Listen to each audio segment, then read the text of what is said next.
This is Amud Yomi Gemara in Shabbos Daf Kuf Vav Amud Beis, and we're holding on Kuf Vav Amud Aleph. We're holding on Kuf Hey Amud Beis, approximately 10 lines from the bottom. The first word on line is the B'Sifra Asecha. As we continue the sugya of Avelos and the appropriate way of being maspid. We spoke about being maspid, regular people, and now we move on to Talmidei Chachamim. Anyone that is lazy in the hesed of a Talmid Chacham, is fit to be buried alive. Rachman al-Islan. Shenemar, they buried Yeshua on the border. What do we learn out from this pasuk? That the mountain tried to kill them. Why? Because the people did not properly give Espedim over Yeshua. Similarly, we won't have long life. Mida keneged mida. Shenemar, precise measure, you'll send her away. If you give less, then you're going to get less in your life. It says in the pasuk in Yeshua. They served Hashem all the days of Yeshua. And all the days of this Canaan that had long life. So ask the Gemara 1 second. It sounds like in the Zman Yeshua, this Canaan did indeed have long life. Amar Loi, Rav Yechon responded, Pavloi, Yomim Harichu. Yeah, they had a lot of days. However, responds Rav Yechon, Bad Shanim Lai Harichu. Unfortunately, they did not have long years. Ask the Gemara, let me answer that is Shulam in the Torah, when it says one should have long life, the lashon used is the manir bu yamechem. So if you're telling me that that is literal, you're telling me they don't have a long life. Says the Gemara, bracha shani. When the Torah is talking about a bracha, then yes, Yerbu Yamecha means old age. Continues the Gemara on the last line. If one of the brothers is nifter on the top of Kavavam and Aleph, Yedigu, Kolach, and Kulan, all brothers should worry. Tegdag,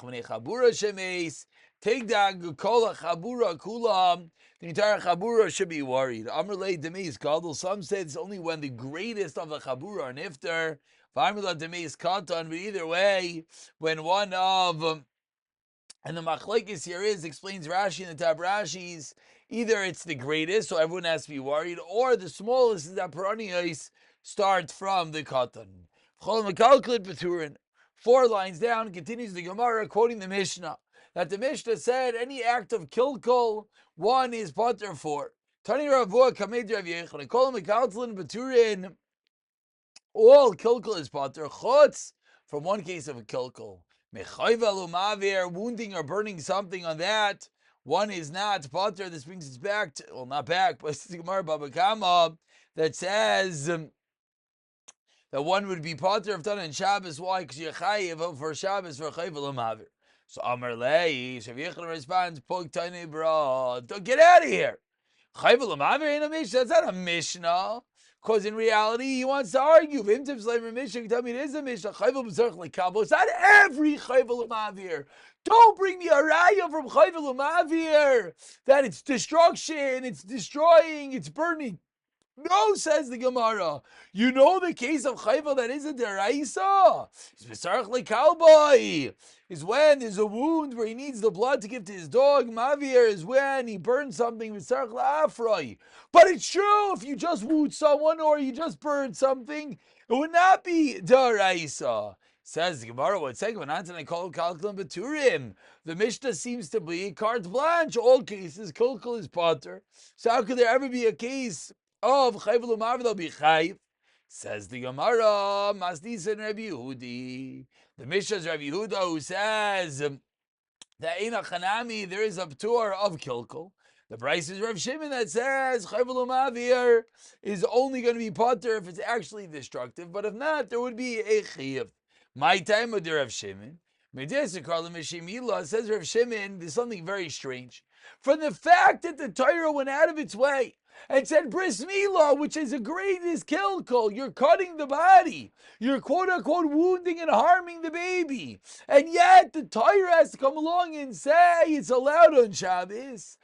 From there, we can infer the diuk is Chayvel Ba'alma is going to be chayiv. And it's simply by a Bas Koyin who is Mizaneh, and her punishment is Sreifa, she has to be burnt. The Torah says it is still usher to do it on Shabbos. From there we can be medayik similarly. So says the Gemara, this is the reason why these two cases are necessary. But what does Rav Yehuda do with Rav Shimon? Rav Yehuda also metakud Rav Ashi. Over there is an act of constructivity, which is the reason why there's going to be a chiyuv, like Rav Ashi. What's this Rav Ashi? Dam Rav Ashi. Mali l'takin mila, mali l'takin kli. Lamaisa, the act of mila is not an act of kilkul, says Rav Yehuda b'shem Rav Ashi. No, the act of kilkul is the act of taking. You're fixing the person. Mali vashal psila, mali vashal samanim. And that's the reason why, similarly, the burning has to be spoken out. You cannot burn the Bas Kayin on Shabbos. We conclude, says the Gemara, Shir HaMalabin, Rav Yosef Machli Kafel. Rav Yosef says it's a double measure, 2 times a single set. Simple measure. We'll pick it up from the Mishnah, B'siyata Dishmaya.